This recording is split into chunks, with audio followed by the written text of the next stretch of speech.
अपनी न्याय को लेकर लगातार है वो न्याय से दरवाज़ा खटखटा रही है और अपने न्याय को लेकर तमाम जगहों पर जा रही है, या हो विपक्ष या हो पक्ष, तमाम जगहों पर जा रही है अपने न्याय को लेकर। हम बात कर रहे हैं एसटीईटी छात्र जो लगातार हम आप तक खबर पहुंचा रहे हैं। नमस्कार, आप देख रहे हैं VSS न्यूज़, मैं हूं आपके साथ बिट्टू गिरी। अभी हमारे साथ मौजूद हैं एसटीईटी के ही अभ्यर्थी। ये बताइए, लगातार जो है आप लोग न्याय के लिए तमाम विपक्ष हो या पक्ष के दरवाजे खटखटा रहे हैं, तभी भी न्याय नहीं मिल रही है। क्या लगता है कब तक न्याय आप लोगों को मिलेगी?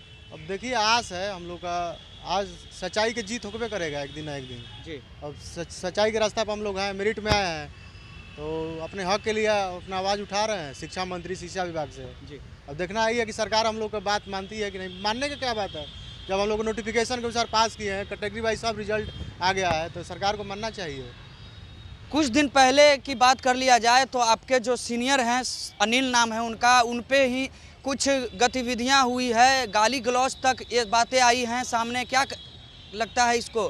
देखिए, हम बात किए थे, जो फ़ोन किया था वो नॉन में 2 दिन बात किए उससे, वो उसका बुद्धि भ्रष्ट हो गया। वो लोग सोच रहा है कि हम लोग का हार सुनिश्चित हो गया है, इसलिए शिक्षा मंत्री का नाम बेचकर किसी को मैंने गाली देना, उस सबका बुद्धि का परिचय अपना दिखाता है। हम बात किए, खुद डरा हुआ है। जी। ये बताइए, आप लोग तेजस्वी यादव के पास भी गए थे, धरना स्थल पे भी बैठे थे, लेकिन कोई भी अधिकारी आए हैं आपके पास बात करने के लिए? नहीं, कोई अधिकारी नहीं आए थे, लेकिन तेज प्रताप भैया जो हम लोग आवाज़ उठाए साथ में, वो भी आंदोलन का समर्थन किए। कोई अधिकारी नहीं है। डेलीगेशन के लिए दूसरे दिन लोग भेजा था शिक्षा सचिव के पास। जी। तो वो लोग बात किया था अपना, तो वो लोग 7 दिन का अल्टीमेटम दिए हैं मैंने मिलने के लिए। फिर आप लोग के समक्ष मैंने कुछ सच्चाई बनाती होगा, आप लोग के पक्ष में कोई जाएगा। चलिए, 30,675 वैकेंसी निकलती है और उत्तीर्ण भी होते हैं, लेकिन उन लोगों को मेरिट से ही अनमेरिट में कर दिया जाता है और शिक्षा मंत्री कहते हैं मेरिट और अनमेरिट बराबर है। नहीं, मेरिट और नॉन मेरिट तो बराबर कभी नहीं हो सकता है और नहीं किसी आर्टिकल में है। जी।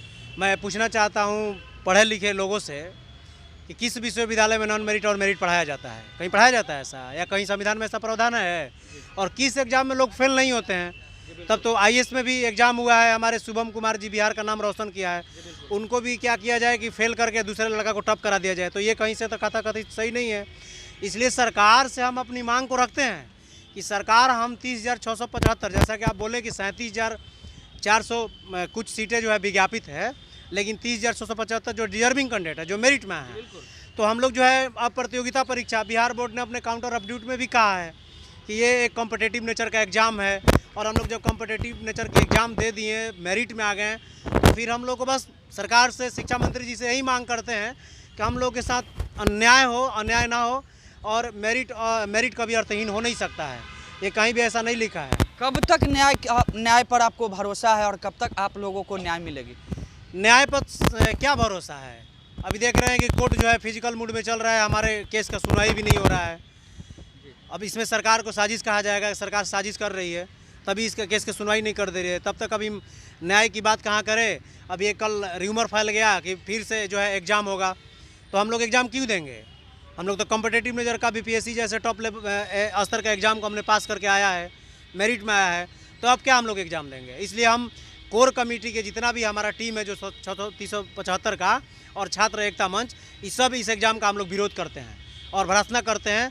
और तत्काल जो है बिहार में अभी यूनेस्को का रिपोर्ट आया, आप देख रहे हैं, यूनेस्को की रिपोर्ट में 2,20,000 शिक्षकों का अभी सीट खाली है, और शिक्षा मंत्री जी कहते हैं कि हमारे यहाँ जो है शिक्षकों का कोई दिक्कत नहीं है, अन्य राज्यों की अपेक्षा तुलना करते हैं। तो हमें अन्य के राज्यों की अपेक्षा तुलना क्यों करना? हमें खुद बेटर बनना है, हमें अच्छा बनना है, और बिहार की शिक्षा व्यवस्था को सुधारने की बात है। तो हम चाहते हैं कि यही कि हमारी बहाली हाई स्कूल +2 में शिक्षकों के भारी से भारी संख्या में कमी है, तो ज़्यादा से ज़्यादा जल्दी से जल्दी बहाली होगा तो हमारे बच्चों का भविष्य सुधरेगा। इसमें हम सब बिहारवासियों की भलाई की बात है। तो हम शिक्षा मंत्री से स्पष्ट शब्दों में मांग करते हैं कि हम मेरिट वालों के लिए कुछ स्पेशल कर दीजिए सर, और स्पेशल मांग करते हैं स्पेशल बहाली कीजिए, क्योंकि आप ये जो कोई भी परीक्षा होता है तो ये किसी मोह का पात्र नहीं होता है।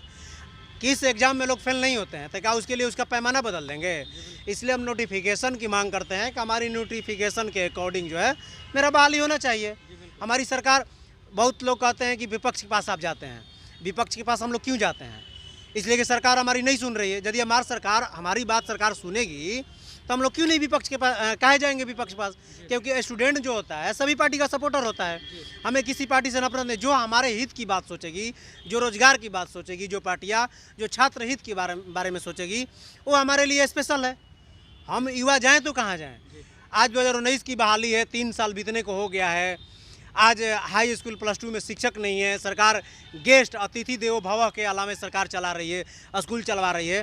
तो अतिथि भव का मतलब क्या होता है? हमारे यहाँ कोई रिश्तेदार आए हैं, एक दिन रहे चले गए, तो ऐसे लोगों को तो भरोसा नहीं है। इसलिए जो मेंटोरियस टीचर हैं, मेंटोरियस स्टूडेंट है, जिससे आप परीक्षा लेकर लाए हुए हैं, उन लोगों को तत्काल आप स्कूल में भेजिए। कहीं से कोई आप कहते हैं कि कोर्ट में मामला है, मैं पूछता हूँ कि कोई इस तरह का कोर्ट का कोई आपके पास स्टे है, कोई दबाव है कोर्ट का? कोर्ट उसमें कोई उंगली किया हुआ है? आप तभी निष्पक्ष हैं। चरण वरण क्या होता है? आप कहते हैं कि चरण तो भगवान का होता है, शिव गुरु का होता है। शिक्षा में, पढ़ाई में चरण क्या होता अच्छा, है? ये बताइए, आज तेज प्रताप यादव से भी आप लोगों की मुलाकात होने वाली थी, क्या मुलाकात हुई है?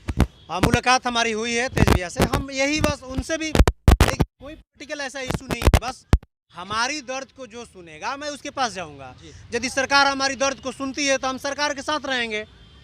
जैसा कि आपको पहले ही बता दिया कि स्टूडेंट सभी पार्टी का सपोर्टर होता है, क्योंकि हम लोग क्या कहते हैं कि मरता क्या नहीं करता। जब हम लोग मर रहे हैं, हम लोग आज दशहरा आ रहा है, हम लोग भी मिठाई खाते हैं, हम लोग को बहाली हो जाती था। हम लोग को नोटिफिकेशन में स्पष्ट कहा गया था कि ये दिसंबर 2019 तक में आप लोग स्कूल में होंगे। कॉम्पिटेटिव नेचर का एकदम 4 बार हम लोग परीक्षा दे के आए हैं। अब किस तरह का परीक्षा? हम सरकार से मांग करते हैं, अपने शिक्षा मंत्री जी से और माननीय प्रधान सचिव संजय सर से भी मांग करते हैं कि हम मेरिट के लिए, सर हम लोग आप नहीं जानिएगा कि 3 विषय से हम लोग पढ़ाई करके MA BEd सब आए हैं। क्यों? हम लोग एक संघर्ष करने वाले छात्र हैं, संघर्ष करके यहाँ तक पहुँचे हैं, और हमारी गाला को घोंटा जाएगा तो क्या होगा? बहुत सारे ऐसे भाई हैं जिनका एज नहीं है, एज ख़त्म हो रहा है। बहुत सारे ऐसे भाई हैं जिनका शादी विवाह भी नहीं हो रहा है। सब इसी के इंतज़ार में लटका हुआ है। जहाँ भी जाते हैं लोग तो यही बात कहता है कि लड़का एम्प्लॉयड है, कौन एम्प्लॉयड है? जब हम एम्प्लॉयड हो गए तो सरकार हमारे मेरिट का सम्मान करे। हम थोड़े कह रहे हैं। नॉन मेरिट वाले भाई से भी खुला चैलेंज है, खुला संदेश कि आप टैलेंट में आपकी कमी नहीं है, आप टैलेंट है, बिल्कुल टैलेंट है। आप किसी कारण मेरिट में नहीं है, उसकी बात अलग है, लेकिन आप टैलेंट है तो इस चीज़ का भी सम्मान कीजिए कि मेरिट वाले लड़कों को डिजर्विंग होना चाहिए कुछ। हम ये आपका विरोध नहीं करते हैं, आप लीजिए। आप सरकार के पास 2,20,000 जैसा कि बताया कि सीट है, आप सीट बढ़ाने की मांग कीजिए। आप सब लोग का बहाली ले लीजिए, सब लोग का बहाली हो जाए, क्या दिक्कत है? उससे बिहार का जो भविष्य है वो तो उज्जवल नहीं होगा। नहीं तो अगर ऐसा नहीं हुआ तो फिर नीति आयोग में हम ऊपर से हमेशा नीचे से टॉप करेंगे। तो हमारे लिए कहीं ना कहीं ये शिकायत की बात है, और हम अपनी शिकायत, अपनी निंदा, अपना बिहार का एजुकेशन सिस्टम नहीं सुधारेंगे। लोग कहते हैं कि आज हायर एजुकेशन में आप देख रहे हैं कि केरला जैसे स्टेट से, आंध्र प्रदेश जैसे स्टेट से, साउथ बिहार से, उत्तर भारत से लोग आकर हमारे यहाँ ज्वाइन कर रहे हैं। क्यों? क्योंकि हमारे यहाँ हायर एजुकेशन का कोई रिस्पॉन्सिबिलिटी नहीं, कोई इज्जत नहीं है। अगर इतना जो लड़का मेरिट में आया हुआ है, MA PhD सब करके, अगर इन लोगों को टैलेंट का आप यदि रिस्पेक्ट करेंगे तभी तो बिहार का शिक्षा व्यवस्था सुधरेगा और हायर एजुकेशन की तरफ लड़का मूव करेगा। नहीं तो लड़का तो यहाँ देख रहा है कि यहाँ MA PhD मेरे भैया लोग करके बैठे हैं, परीक्षा पास करके उन लोग को नौकरी नहीं मिला, तो हम लोग का क्या मिलेगा? तो फिर हायर एजुकेशन का स्थिति भी गड़बड़ा रहा है। तो इसलिए सरकार से मांग करते हैं कि कम से कम विज्ञापन का, अपने नीति आयोग का जो रिपोर्ट है, यूनेस्को का जो रिपोर्ट है, सब पढ़ लिख लीजिए, सब देख लीजिए, इसके बाद आप बोलिए। हम लोग तो मांग करते हैं, सरकार के पास उतनी सीटें हैं कि वो ले लेगी, और हम लोग परीक्षा का कथित विरोध करते हैं। और ऐसा ना हो कि फिर मतलब आने वाले समय में जो है पूरे बिहार एक मजाक बन कर रह जाए। इसलिए शिक्षा मंत्री जी से हम ये मांग करते हैं, अपने प्रधान सचिव से मांग करते हैं, शिक्षा विभाग से मांग करते हैं कि हमारी मांग को जो है जल्द से जल्द माना जाए महोदय, और हम लोगों को जो है तत्काल से तत्काल जो हो जाए बहाली किया जाए। और इसमें कोई ऐसा इशू नहीं है, मेरिट और नॉन मेरिट का सवाल नहीं है। आप मेरिट नॉन मेरिट सबको लीजिए, सीटें बढ़ा दीजिए। 37,000 सीटें आप 50,000 कर दीजिए, 60,000 कर दीजिए, सबको लीजिए, कोई इसमें बुराई नहीं है। सब लोग पत्रता पास करके आए हैं, लेकिन पत्रता के साथ साथ एक कॉम्पिटिटिव नेचर का एग्जाम भी है, हम आपको बता देना चाहते हैं। यही लोग समझ नहीं रहे हैं चीज़ों को। तो आपका साफ तौर पे कहना है कि जो विज्ञापन सरकार लाया है वो विज्ञापन पर खड़े रहें? हाँ, हमारे विज्ञापन पे लोग खड़े रहें। हम लोग चाहते हैं, सरकार से हम यही मांग करते हैं सबसे पहले कि STET की परीक्षा के लिए सेंट्रल का कोई रूल नहीं होता है। जो सरकार राज्य में अपना विज्ञापन बनाती है वही कानून होता है। आप उस कानून को, उस विज्ञापन को फॉलो कीजिए, बस। आ गए रुपेश भाई से ले लीजिए। चलिए, तो हमारे साथ और बात करेंगे। ये बताइए, आप तमाम धरना प्रदर्शन पे बैठते हैं, उसके बाद नेता प्रतिपक्ष तेजस्वी यादव से मिलते हैं और उसके बाद कुछ दिन पहले आपके जो सीनियर हैं अनिल जी, उनको फ़ोन करके बहुत कुछ बोला जाता है, तो कैसे इसके देखते हैं आप? हम कैसे देखते हैं, हम लोग अपना आवाज़ उठा रहे हैं। अब यहाँ पे समस्या तो आएगी ही, इसके लिए हम लोग तैयार हैं। वो फ़ोन कॉल आए और किडनैपिंग के लिए, गोली मारने के लिए आए, इससे हम लोग पीछे हटने वाले नहीं है। ये सरकार को, ये शिक्षा मंत्री को साफ साफ बता देना चाहते हैं कि हम लोग अपने कदम पीछे नहीं खींचेंगे। कफन बांध के उतर गए हैं। पटना में 2 महीने से हम लोग जो है कि दौड़ रहे हैं, सरकार आवाज़ नहीं सुन रही है, लेकिन उसके बाद भी धमकी दिया जा रहा है। धमकी से हम लोग डरने वाले नहीं हैं। हम लोग अपनी आवाज़ को आगे भी और बुलंद करेंगे और आगे भी जो होगा वो करेंगे, लेकिन हम लोग अपने पैर के पीछे नहीं खींचने वाले हैं। चलिए, पीछे नहीं हटने वाले हैं, चाहे जो भी मुसीबतें आए, जो भी कुछ भी आए। लेकिन ये बताइए, आप लोग डर गए हैं या फिर मजबूर हो गए हैं? नहीं, डरने की बात नहीं है। जो भी आदमी अगर हमारे नेता को कुछ बोलता है या स्टेट मेरिट वाले जो प्रयास कर रहे हैं अपने हक के लिए, तो स्टेट मेरिट वाले प्रयास कर रहे हैं, तो अपने उनको जब हक मिलेगा तो क्वालिफिकेशन जो मिला हुआ है, जो मेरिट में नहीं है, उनको भी तो हक मिलेगा आगे बढ़ने का। जब मेरिट वाले ही का न हो रहा है तो क्वालिफाइड वाले का भी नहीं हो पा रहा है, तो दोनों को नहीं हो पा रहा। तो सरकार तो यही चाह रही है कि आप दोनों लड़ते रहिए और हम आराम से बैठेंगे। तो आराम से तो बैठने वाली बात है नहीं। वही जो तो है, आपका कहने का मतलब है कि सरकार लड़ा रही है नॉन मेरिट और मेरिट वाले? हाँ, तो सबसे बड़ी बात तो यही है, सीट जो है 40,000 है। सीट 40,000 है और वैकेंसी आप रिजल्ट निकाल दिए 80,000 कुछ। तो सीट जब जितना है उतना निकालिए। अगर आपको ज़्यादा निकालना है तो आप सीट बढ़ा के बोलते, बच्चा लोग खुश हो जाता। आप बोलते हैं दीपावली में मिठाई खा लेगा, तो दीपावली में मिठाई खा लेगा। यहाँ तो नमक खाने के लिए पैसा नहीं है, तो मिठाई कैसे खा लेगा? आप बोलते हैं बेटी डंडा खा रहा है, मिठाई नहीं खा रहा। हाँ, डंडा खा रहा है, बात सुन रहा है, किसी से गाली सुन रहा है।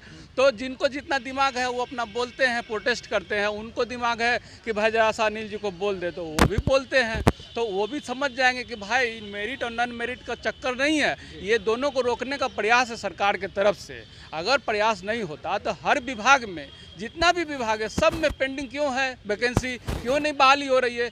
मंशा नहीं है सरकार की कि युवा वर्ग आगे बढ़े। अच्छा, सरकार बोलती है कि बेटी पढ़ाओ बेटी बचाओ। बेटी को पढ़ाना बचाना कितना मुश्किल काम है। हर घर में बेटियां आगे बढ़ने की कोशिश में लगी हुई है, लेकिन सरकार क्या कहती है कि भाई पढ़िए लिखिए लेकिन नौकरी नहीं मांगिए। लेकिन बेटियां भी आगे बढ़ चुकी है, अब रुकने वाली नहीं है। सरकार की नीति का विरोध कर रही है वो भी कि हम पढ़ लिख के आगे बढ़े हैं, अब हमको सम्मानपूर्वक जॉब दीजिए। अब देखिए बेटी जो कैसे आगे बढ़ती है, खाना बनाती है, बच्चा खिलाती है, उधर बात सुनती है, उधर बात सुनती है, उसके बाद पढ़ती है, उसके बाद मेरिट में आती है। उसका दर्द कौन सुनेगा? उसका दर्द कौन सुनेगा? जब नेता लोग आगे बढ़ता है तो उसको जो है कोई गलत बात बोल देता है, तो वो उनसे नम्र निवेदन है कि आप गलत बात ना बोले, उनकी दर्द को समझे। मेरिट और नॉन मेरिट का चक्कर नहीं है। चक्कर ये है कि आप लोग को कैसे रोका जा रहा है। सरकार के नीति का जो विरोध कीजिए, उसमें आगे बढ़िए। हम लोग को बोलने से कोई फायदा आपको नहीं मिलेगा, यही कहना चाहते हैं। ये बताइए, आखिर आप लोगों को न्याय कब तक मिलेगी? लगता है कि न्याय मिलेगी? जरूर। कब तक सरकार हम लोग को इग्नोर करके चले वाले ना है? हम लोग कब तक इग्नोर होकर के रहेंगे? हम लोग आवाज़ को उठाएंगे और सरकार मानेगी। सरकार इस प्रक्रिया में लगी भी हुई है, लेकिन उनसे कुछ गलतियां सरकार से हुई है। वो यही गलती कर दी है कि खुद से नोटिफिकेशन लाते हैं, परीक्षा ले लेते हैं, रिजल्ट भी दे देते हैं, और उसके बाद कुछ लोगों के दबाव में आकर के सरकार, कुछ लोगों के दबाव में आकर सरकार, कुछ दलालों के दबाव में आकर के सरकार जो है कि इसमें परिवर्तन चयन प्रक्रिया में कर देती है। लेकिन सरकार भी समझ रही है और सभी विभाग भी समझ रहे हैं, सभी विभाग में बैठे हुए पदाधिकारी भी समझ रहे हैं बात को कि हाँ ये गलत हुआ है।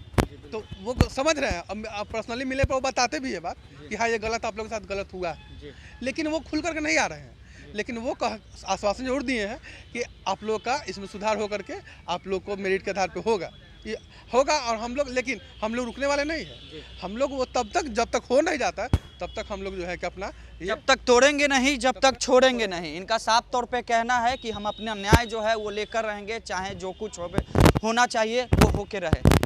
बिट्टू गिरी, पटना।